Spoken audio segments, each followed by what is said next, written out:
El teólogo y místico luterano Jacob Boehme decía que si el amor de Dios alguna vez despierta un fuego dentro de ti, seguramente entonces sentirás cómo consume todo lo que toca. Lo sentirás ardiendo dentro de ti y devorando rápidamente todo lo que llamas yo o mí. Y quizás tenga razón, porque muchos de nosotros estamos repletos de banalidades, de costumbres, de fijaciones egoístas que en contacto con el sentimiento puro y único del Creador lograrán purificar nuestra alma. Sin embargo, no todos estamos preparados para sentir ese fuego interior y purgarnos. Esta noche, en Luces en la Oscuridad, nos gustaría descubrir una de las metáforas más relevantes de la tradición sagrada, y no es otra que aquella que nos habla sobre la purificación a través del fuego interior, una alegoría que alude también a la transformación que sufre el hombre cuando se despoja de los miedos y ataduras personales. Bien, pues para ayudarnos con esta tarea contamos con la ayuda del doctor Isaac Jaulí, doctor en psicología, psicoterapeuta y miembro de la Sociedad Teosófica Española. Doctor Jaulí, muy buenas noches. Buenas noches, Pedro. Bienvenido, Isaac. Gracias. En primer lugar, y para entender mejor esta asombrosa metáfora sobre el fuego y la purificación, me gustaría que nos explicaras a qué alude aquí el término de fuego, a qué nos estamos refiriendo. Nos tendríamos que ir, para empezar, al origen casi de todas las grandes tradiciones cosmogónicas de los pueblos antiguos. Casi en todas, por decir que en todas, el origen del principio, de donde todo ha emergido, de donde todo ha salido, de donde todo ha emanado, de acuerdo a la doctrina oculta, es el fuego, es la energía. Una energía que, como dice también la teoría del Big Bang, hace una gran explosión. Esa energía o fuego, si podemos también utilizar la analogía que hacen los antiguos, nos puede dar a entender que es el principio que mueve este universo. Esa energía está compenetrando todo. En ella vivimos, en ella tenemos nuestro ser, como decía Pablo, y a ella volvemos. Si ella en todo componente material es lo que le da a los átomos la fuerza, la energía, la vitalidad para generar esos movimientos y esos campos magnéticos, en sí es la vida. ¿Estamos hablando entonces de una especie de cambio, una transformación? Ese fuego tiene una característica. Su característica principal es el cambio, el movimiento. Y ese fuego además es conciencia. Ya no estamos yendo a lo que es el concepto cosmogónico del origen de este universo y de la vida. Heráclito ya decía una frase que habla sobre ese fuego interior que tú bien conoces. Decía algo así como que todo se convierte en el fuego y del fuego todo nace, ¿no? Sí, era parte de esa gran cantidad de sabios que utilizaron esta analogía para dar a entender que esa energía, ese concepto de esa energía central en la que vivimos, que es como un mar de energía y de radiaciones, es un vasto espectro de frecuencias vibratorias del cual solo percibimos una diminuta parte. Es interesante, ¿no? Porque nuestros sentidos solo perciben la descomposición de la luz, el arco iris que conoce la gente. Pero existen también otras energías como los rayos gamma, los rayos beta, los rayos ultravioleta, vibraciones que no percibimos, que no escuchamos, como los animales que escuchan algunas y ven otras. O sea, es vasto, es una inmensa cantidad de energía la que nos rodea. Es ese fuego, simbólicamente como analogía, que está rodeándonos y que también está dentro de nosotros. Claro, estamos hablando de esa energía, estamos hablando de ese fuego interior que todos tenemos. A veces nos choca y nos preguntamos, ¿cómo puede ser que enviándole buenas vibraciones, energía, fuego interior, cómo puede ser que una persona se recupere más pronto en un momento determinado simplemente con ese pensamiento, con ese fuego interior que uno le lanza, ¿no? Claro, lo dices así a los cuatro vientos a través de la radio y piensan, no, esta persona debería ir a un psicólogo, ¿no? Sí. Claro, pero esas cosas ocurren. Y incluso nosotros las hemos vivido en un momento dado, cuando, aunque no nos lance alguien algo, entramos en contacto con alguien que tiene ciertas características sin tocarla, nos hace sentir, nos cambia. Y a todo nuestro radioescucha público ha de haber tenido alguna experiencia de estar en contacto con alguien y que su estado en el que se encontraba le cambió. Porque esa energía que ese individuo posee y que tiene en exceso, no las comparte. Es interesante el tema porque, mira, no es el origen de este concepto y esta analogía viene incluso desde la literatura india, ya en la mitología de los Puranas y en los textos de yoga y de los tantras. El gran dios del fuego era Shiva, el gran dios transformador. Recordemos que en la tradición hindú hay Brahma, es el generador, Vishnu, el mantenedor, y Shiva, el destructor o transformador. Interesante el concepto de Shiva. Se dice que Shiva baila dentro de un círculo de fuego pisoteando a un enano, que el nombre de ese enano es Olvido. De este modo simboliza el poder del fuego interior para vencer la ignorancia, para despertar, para destruir las obstrucciones que limitan y empequeñecen nuestros potenciales verdaderos. Muy parecido a lo que dijiste sobre Giacomo Boehme. O sea, ese fuego interior que viene representado en las grandes tradiciones, por ejemplo en el budismo por el Buda o en el cristianismo como el Cristo, él con su poder y su fuerza vamos a decir, quema los elementos no necesarios en nuestro desarrollo cuando ya llegó nuestro momento. Hay un pasaje que viene en los Evangelios y hay una referencia sobre el Cristo como un ser de fuego. Dice Mateo, citando a San Juan el Bautista cuando dijo lo siguiente: yo a la verdad os bautizo en agua para arrepentimiento, mas el que viene tras de mí, él os bautizará en Espíritu Santo y en fuego, y allegará su trigo en el granero y quemará la paja en fuego que nunca se apagará. Nuevamente, algo que en nosotros separa lo que no es servible, lo superficial, lo limitado, la ignorancia, los condicionamientos, los prejuicios, lo separa de nuestro verdadero ser, de nuestra esencia. Cuando llegamos a ese momento de madurez, cuando llegamos a ese momento en que hay un equilibrio interior y ese fuego se puede presentar en nuestro ser sin que nos destruya. En algún texto de Santa Teresa de Jesús o de San Juan de la Cruz, yo he querido leer algo así como ese fuego que me consume, decía, ¿no? Santa Teresa. Y es curioso, estamos hablando de ese fuego interior que no deja de ser esa energía que cuando uno se despierta, ¿no? ¿Quién nos ha mandado venir a este mundo? ¿Por qué hemos venido a este mundo? ¿Qué hacemos en este mundo? ¿Hemos venido a sufrir o a disfrutar, no? Hemos decidido a trabajar o a vivir de la vida bien, ¿no? Sí. A tener hijos y a hacernos mayores trabajando y pagando hipotecas y un montón de cosas más, ¿no? Que nos hemos inventado. Nos hemos inventado. Pero en realidad, en esencia, ¿quién nos mandó venir? ¿Quién nos mandó llegar aquí a este planeta y para qué hemos venido? Porque cada uno tiene una misión que hacer. Yo eso lo tengo clarísimo. Cada uno tendrá en su confesión, en su credo, en su trabajo, en su profesión. Es como la mosca que en un momento determinado está revoloteando cerca nuestro y que le daríamos un manotazo para que no nos molestara, no para matarla, sino para que no nos molestara. También tiene una función, ¿no? Sí, y tiene ese fuego. Y tiene ese fuego interior. Tú preguntas, ¿quién nos mandó venir y para qué? En realidad, de acuerdo a la tradición antigua, a la tradición oculta, que nos viene no solamente del Oriente, sino también aquí de Occidente, por la literatura egipcia y otras tradiciones, ese fuego emanó originalmente, y de ese fuego emanaron, vamos a decir, las chispas de conciencia que nos dan la vida a cada ser humano.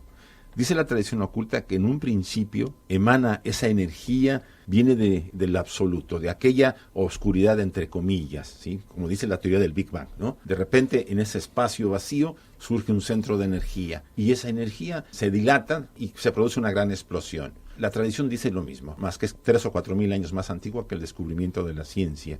Nos dice, la Gran Madre expira y genera el cosmos, inspira y lo vuelve a retraer en ella. En ese momento surgimos todos. Al decir todos es todas las esencias que nos dan la vida a cada ser humano y a toda la vida que está rodeando este universo. ¿Cuál es la razón? Hay varios místicos y religiosos de todas las tradiciones hablan de por qué hemos venido acá. La mayoría concluye, o por lo menos llega a ciertas ideas, hemos venido a adquirir conciencia. Porque tú lo dijiste, ¿cuál es la razón de nacer, morir, tener hijos, poseer medios económicos, la pobreza, las guerras, las luchas? Esa conciencia se está moviendo a través de la materia, a través de nuestros trajes de carne. Y a medida que se mueve a través de nosotros, esa conciencia adquiere experiencias. Y de esas limitantes conciencias de los hombres primitivos que solamente consideraban que vivir es comer, dormir y hacer el sexo, a las conciencias que han llegado, que les ha permitido llegar a las estrellas, a los planetas que nos rodean, las que han construido grandes maravillas, pero también han destruido al generar armas muy peligrosas, ha habido un largo espacio de trabajo de que la conciencia se fue expandiendo. En términos generales, estamos aquí para ampliar nuestra conciencia. De esa diminuta conciencia con que entramos a la evolución, a la expansiva conciencia de un hombre, de un ser liberado, de un ser que ha superado la etapa humana, en que su conciencia ya no se limita al traje de carne y al espacio que le rodea, sino que abarca kilómetros, como se decían de los grandes místicos. Es curioso porque cuando nos dicen, bueno, es que si alguien tiene que venir de los cielos algún día, de nuevo el Maitreya, el Mesías, el que tiene que venir de nuevo cuando la humanidad esté preparada, es que estamos hablando en términos absolutos, ¿verdad? Sí. Que no relativos, porque de forma relativa cada uno tiene su parcela interior que tiene que consumir, ese fuego que tiene que quemar, ¿no? Eso es lo más importante que acabas de decir. Mira, si estamos esperando que venga alguien, como el hijo que espera que el padre venga a sacarlo del problema, que ya nos hemos metido en la tierra. Yo no quiero ir en contra de la opinión de los que están interesados en la vida extraterrestre, pero yo no estoy confiando en que lo que venga de afuera me venga a resolver un problema que nosotros tenemos que resolver por la responsabilidad que tenemos en este planeta. Todos poseemos esa esencia que nos libera, a ese Cristo interior, a ese Buda interior, a ese Krishna interior. Todos tenemos la responsabilidad de liberar el fuego que poseemos para que queme lo que nos sirve. Pero nos perdemos Pedro. Nos perdemos en banalidades, en superficialidades. Se nos va la vida y cuando nos damos cuenta y queremos hacer algo, se nos acabó el tiempo. Y nos tenemos que ir. Por eso el concepto... Qué bueno es despertar conciencias a los más jóvenes, ¿no? Sí, sobre todo. Porque si a nosotros nos costó, entre comillas, madurar desde ese término y hablar ahora, pues con la edad que podamos tener, ¿no?, de estos temas, qué bueno si hubiéramos podido despertar con 15 o con 18 años. Él hubiera sido lo más deseable, habernos dado cuenta de que lo que nos esperaba después de 30, 40 años, poderlo tener para poder no solamente evitar, no sé si a veces evitar los fallos o errores, pero ser más considerado con la gente, con los seres que nos rodearon, herir menos a los demás, que es lo que a mí, a veces si yo quisiera cambiar, haber dañado menos a otros seres, porque por mi ignorancia los dañé, por imponerme, por la tontería que yo hubiera querido, pues lastimé a seres que me amaban, y por supuesto, esas son las cosas que yo sí hubiera querido evitar. Lo demás era necesario porque tenía que aprenderlo. Es interesante que nos demos cuenta que ese fuego es una responsabilidad nuestra. El que no la despierta, como dice Ramakrishna, ese famoso místico hindú, ha vivido en vano. Suena muy fuerte, porque qué gran cantidad de seres humanos se van a la tumba sin haber despertado, porque ni siquiera saben que existe el fuego, porque han practicado alguna tradición religiosa, no la han vivido, simplemente la han vivido por encima, cuando el ejemplo del Maestro Jesús o del Buda o de quien fuere es practicar el ejemplo cada día. Y entonces no hay posibilidad de despertarlo. Nos quedamos, como decía el teólogo francés, ¿no? Hemos pasado de vivir la vida del maestro a creer en ella, ¿no?, que es más fácil. En lugar de vivirlo, hemos sustituido la vivencia con la creencia. Sí, rezamos un Padre Nuestro y parece que sí, ya estamos perdonados y ya con eso ya tenemos bastante. Sí, y eso pasa en todas las tradiciones, ¿eh? Ninguna se escapa, porque el problema no es la tradición religiosa, somos nosotros los humanos, que utilizamos los conceptos para conveniencia. La personalidad es la que lo utiliza. Sabe el peligro que ella corre si se atreve a vivirlo. Khalil Gibran, como tú bien sabes, un libanés que murió a principios de siglo de 1900, que además duró con nosotros muy poco, no sé si fueron 40 y tantos años de edad, murió muy jovencito, ¿no? Sí.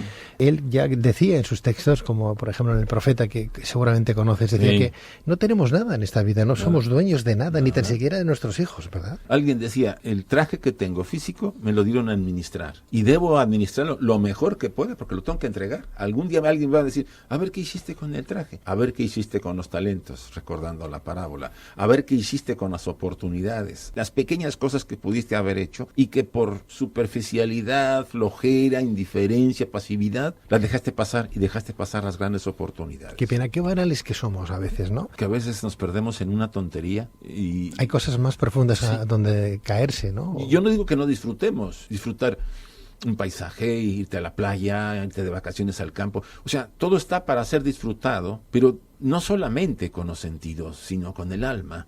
Y disfrutar las cosas con el alma no solamente significa tener deseos y placeres, sino compenetrarte con el ambiente, con los seres que amamos. Si amamos a una mujer, realmente amarla significa darle su espacio, dejarla en libertad, permitir que ella se desarrolle, ayudarla a que se desarrolle, que despierte ese fuego si lo posee, que no nos dé miedo y acabamos matándolas porque no soportamos que una mujer pueda hacer cosas que yo no he querido hacer por mediocridad. Y eso es una de las cosas que ahorita a todos nos causa mucho pesar. Cuando la mujer es perseguida y en muchos casos asesinada, yo todavía digo, las personas mayores, más allá de los 80 años, bueno, ya vivió la persona, ya hizo muchas cosas, y si muere, bueno, ya hizo algo, o ya por lo menos intentó. Pero un joven que se muere porque ingirió alcohol en exceso, pierde la vida a los 20 años, todo su proyecto de vida, todas sus posibilidades quedan cortadas. Eso sí es doloroso para nosotros. Y eso son unas cosas que no percibimos. No es una muerte más, no es un número más en el periódico que lo vemos con indiferencia. Es una vida llena de una riqueza inmensa que ya no fue. Y no fue por una tontería. Y todos de alguna manera somos responsables de esa indiferencia y de eso que está pasando. Qué importante lo que estás diciendo, porque si fuéramos un poquito conscientes de lo que tenemos, de lo que podemos saborear, disfrutaríamos más y seríamos más buenos en la vida. Porque no es más bueno, ni es más inteligente, ni es más feliz quien más tiene, sino quien más da. Sí. Quien más da, también más va a recibir. Hay que vivir por ese amor.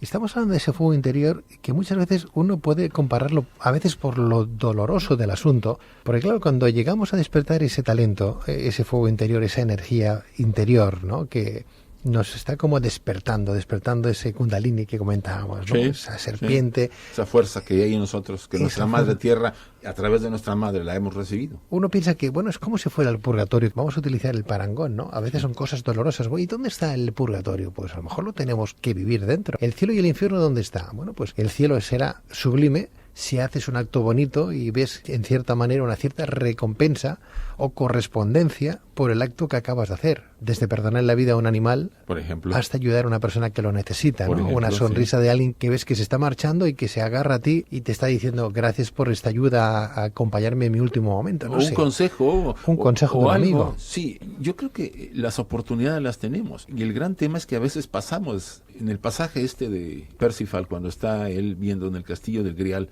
pasa la dama con el Grial y la espada sangrante, él al ver la escena se duerme, queda dormido, no pregunta. Esa es una alegoría para darnos a entender que nosotros podemos ver maravillas que nos rodean, cosas incluso fuera de lo común, pero estamos como dormidos, como indiferentes, como perdidos en nuestros mundos muy personales de lo que voy a hacer el fin de semana, con quién la voy a pasar bien. O sea, las maravillas que nos rodean no las vemos. Krishnamurti insistía. Usted ve un árbol por primera vez y le impresiona, pero lo ve después de 5, 6, 7 veces y ya ni lo ve, ya no lo ve. Ya perdió la capacidad de ver las cosas nuevas. Es curioso, la gente que vive al lado de una catedral, por ejemplo, no... O nosotros acá en la ciudad, sí, no apreciamos la belleza de Barcelona. Mucha te acostumbras gente, a lo que tienes. Sí. Te acostumbras a lo que tienes. Pierde la belleza lo que tiene, porque pareciera que la mente se atonta, se vuelve lenta y ya no acepta, ya no lo ve como algo novedoso. Entonces, ¿qué hay que hacer? Krishnamurti insistía, tiene que renovarse cada día, tiene que nacer cada momento, tiene que ese fuego interior lo tiene que quemar, lo que no sirve, dejarlo salir para que usted esté fresco como un niño de 5 años, que si lo ves, descubre cada instante algo. Dice, tenemos que recuperar esa niñez. Bueno, los budistas, doctor Joly, dicen que hay que vaciarse casi todos los días, ¿no? Exacto. De las preocupaciones, de las cosas absurdas, de los rencores, de las cosas malas que hemos vivido, que cada día es como una nueva vida, ¿no? Un renacimiento. Ahora, muchos dirán, bueno, vivimos una sociedad compleja, vivimos de una forma tan rápida que no tenemos tiempo para poder detenernos a pensar esto. Y yo les digo, tenemos tiempo para alimentar el cuerpo. Creo que nos falta hasta espacio porque cada rato estamos con la comida y pensando qué vamos a comer. Pues el alma demanda el mismo alimento. Y el alma demanda el alimento de la belleza, de la ayuda al prójimo, de entregarnos a esos valores que hacen, que dieron a nuestras sociedades ese elemento importante, que le encanta la música, que se mueve a través de la naturaleza, etcétera. Y no tenemos tiempo porque estamos asediados considerando solamente cosas inmediatas que asumimos que son los que nos van a dar la libertad y la felicidad, poder, posición y dinero. Nadie niega que es necesario la materia, pero hacer de nuestra vida ese objetivo ha llevado a lo que la sociedad actual tiene. Y te lo digo honestamente, puedes tener muchísimo dinero o muchísimo poder y no ser ser el hombre más infeliz, porque no lo vas a conseguir con eso. Entonces, para volver al tema que estamos comentando sobre el fuego, hay un comentario que hacen sobre Gopi Krishna, porque tú tocaste el tema de la Kundalini, porque también se parece a lo que Krishnamurti vive cuando él tiene la experiencia del despertar. En algunos casos, los despertares no son tan suaves, porque ese fuego, cuando sube a través del Sushumna, el centro de la espina dorsal, quema. Y quizá también entendamos por qué hay algunos grandes místicos que nos narran lo doloroso, las negras noches del alma, cuando se despierta esa fuerza que todos llevamos, esa energía en la base de la columna, puede producir tanto sufrimiento al individuo. Un fuego abrasador, deslumbrante, que parecía que consumiría el cuerpo entero. Por lo menos Gopi Krishna experimentó eso y lo trasladó. Krishnamurti también lo traslada en su autobiografía, ¿no? Dice, era un fuego dolorosísimo por mucho tiempo, y él duró mucho tiempo hasta que eso fue superado y sintió esa transformación. O sea, no solamente ese fuego puede ser visto por los místicos como la presencia divina o algo superior, también ese fuego quema, y a veces quema para poder dar la renovación, nos va a renovar, nos va a transformar. Bueno, que no nos asuste el pensar que debemos de quemar nuestras naves. La gente buena también nos hablan de esas cosas, esos movimientos espirituales religiosos que también están ahí. Ellos dicen también muchas veces que hay que quemarlo todo, ¿no? Quemar las naves es un postulado que ellos utilizan para decir adelante, hay que quemar ese fuego, hay que sacar ese fuego interior que nos hace despertar, ¿no? Antes lo decías, no es más feliz quien más tiene. sino quien menos necesita. Y a veces cuando uno despierta ese kundalini, ese fuego interior, ya es feliz. No necesita nada más a su alrededor. Por eso hay tanta gente con ganas de búsqueda, con ganas de encontrar ya no un maestro, sino a su propio maestro interior. Antes de buscar al maestro exterior, si lo mereces, debes despertar a tu maestro interior. Y no se va a aparecer el maestro exterior si antes el maestro interior no hizo presencia ya en tu vida. Entonces, yo insisto, todo lo tenemos en nosotros. La búsqueda es hacia adentro. Hemos buscado hacia afuera por muchos años. Hemos viajado mucho buscando aquello que no llenaba nuestras vidas. La invitación es a nuestro radioescucha público que se cuestione a sí mismo, que piense que la solución la tiene internamente en su corazón, que está esperando, que nunca lo ha dejado, que a pesar de todos sus compromisos y sus complicaciones de vida, está ahí esperando. Yo no voy a mencionar de ninguna tradición, ninguna tendencia religiosa, sino que es algo patrimonio del ser humano porque emanó de la fuente original. Lo poseen todos los seres humanos, los chinos, los negros, los blancos, los españoles, los catalanes, los mexicanos, los guatemaltecos, todos. ¿Por qué no lo despertamos? Porque vivimos perdidos hacia afuera. Es el momento de regresar a nosotros. La oportunidad es necesaria porque el mundo reclama seres que se realicen. Pues doctor Isaac Jaulí, doctor en psicología, psicoterapeuta y miembro de la Sociedad Teosófica Española, mil gracias, como Gracias siempre. Es un placer hablar contigo, uno se queda embelesado. Gracias. Gracias a ti, Pedro. Gracias, de verdad, me encanta. Gracias, doctor. Vale, gracias, muy buenas Pedro. noches. Buenas noches.